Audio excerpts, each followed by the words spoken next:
زبیدہ خاتون ایک نیک ملکہ تھی۔ اس نے نہر زبیدہ بنوا کر مخلوق خدا کو بہت فائدہ پہنچایا۔ اپنی وفات کے بعد وہ کسی کو خواب میں نظر آئی۔ اس نے پوچھا کہ زبیدہ خاتون، آپ کے ساتھ کیا معاملہ پیش آیا؟ زبیدہ خاتون نے جواب دیا کہ اللہ رب العزت نے بخشش فرما دی۔ خواب دیکھنے والے نے کہا کہ آپ نے نہر زبیدہ بنوا کر مخلوق کو فائدہ پہنچایا، آپ کی بخشش تو ہونی ہی تھی۔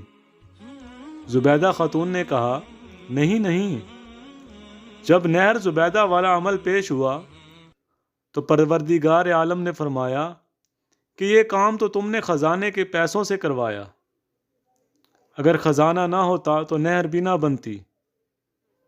مجھے یہ بتاؤ کہ تم نے میرے لیے کیا عمل کیا؟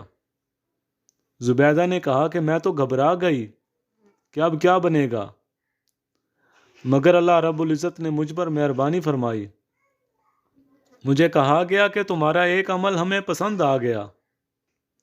ایک مرتبہ تم بھوک کی حالت میں دسترخوان پر بیٹھی کھانا کھا رہی تھی کہ اتنے میں اللہ اکبر کے الفاظ سے اذان کی آواز سنائی دی۔ تمہارے ہاتھ میں لقمہ تھا اور سر سے دوپٹہ سرکا ہوا تھا۔